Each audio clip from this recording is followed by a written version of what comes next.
Hey everyone, it's Samantha from Scrapmaster's Paradise. So today I want to talk about Copic journaling. This is something that I think comes in handy when you're trying to experiment with colors and you find certain color combinations that you like and you don't like. And so I went ahead and picked up this book. I think I got this at Books A Million a little while back. It's just 7 inches by 7 inches. And I went and just got one of their cheapest little notebooks here. It's just plain white paper, and I liked just the size of it, and it had one of these spiralies so I can flip the page over and work. But it's not Copic paper, so I didn't even try it out with the Copic paper. I've been saving anything around my stamped images, like these little pieces of my Copic paper, so I can actually do my coloring on the actual Copic paper I'm using and then put it into my book, so that I'm actually getting the true colors that it looks like on my paper. So I saved this scrap so I could do some playing around with colors. I've got my chart here, and I'll zoom in a minute.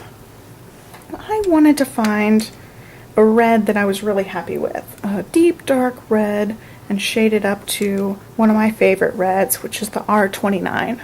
It's just a really bright red. So I'm going to just play around and do some blending till I find something I like.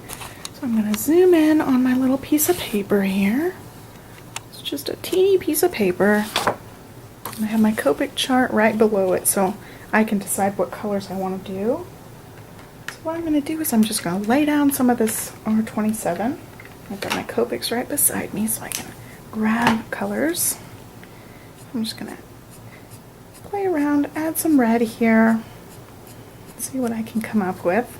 That's the R29, and I'm gonna go for the R39 because I think it's a really nice dark red. Let's see if it'll go well with that. It looks like it would be pretty good. I think I've used this combination before. With reds it's kind of hard to do some blending. They just don't blend very well. You can see it's already looking kind of splotchy where I went over it again. So I need something in between those two colors. I'm going to go and look elsewhere on my chart. I think I'm going to try E09, which is like a reddish color. It's a little bit dark. See if it'll make any difference. This is the fun part. You get to just totally experiment. I'm adding in this color and it's actually making it look really dark and really nice. So let's see. Need some more red up at the top.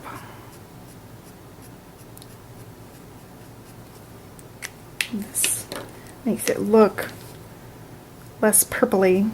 The R39 kind of looks purpley to me. Okay, so far I've just added the R27, R39, and E09, and already I'm coming up with some really dark, deep reddish color, and all the way up to my light color. So I could play around with these 3 colors. So in my book, if I was a little bit neater about it, I could have done that in a straight line and just cut it off. I'm going to write them to the side here. So let's say R29, R39, and E09. Then I can go back and I'll have that, I'll cut it out and put it in my book. I can go back and use that color combo a different time if I choose I want that color combo. Just little things like that. And I also wanted to try a blonde hair coloring. I wanted to use some of my E50 colors and then throw in a little bit of yellow and see if I can come up with a good color here. So I'm going to just lay down some E50 and 51. Let me find them in my box here.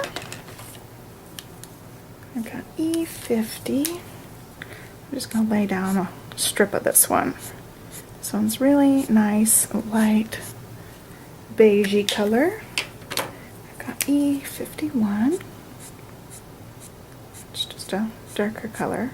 This could be used as a skin tone sometimes too. It's a really nice color. And then I want to add in just a touch of yellow. Let's see, I like Y32. It's kind of a soft yellow. Let's see if we can just get some yellow in there. Since these colors are so light, I have to wait for it to dry a little bit before the true color comes out. But so far it's looking pretty cute. I could even make it darker by adding Y35, which goes with the Y32. Let's see. Give it a little bit of that. I'm going to go over the whole thing again with the E51. Make it blend a little bit better. And the E50.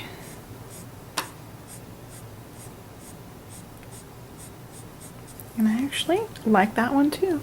Gives you some yellow, but it also gives you the soft beigey tones too. So I could write next to it the color combo and try it out on a stamped image. But the good thing about keeping your little scraps and trying out colors is you get to experiment with colors without messing up your stamped image and therefore messing up a big piece of paper. Oh, like I'm testing out 2 colors. I've only used 2 square inches of paper versus, let's say I have this image and I decide, okay, I want to do blonde hair and I'm testing out new colors. I'm not sure it's going to work, and let's say I hate it. So then I've just wasted this whole big piece, and maybe you can salvage some of the back part. But then you stamped and it took you a while to stamp and dry and cut it out and all sorts of things. So this just saves you a little bit of time, and also the next time you want to do a blonde hair, you have the color right at your fingertips.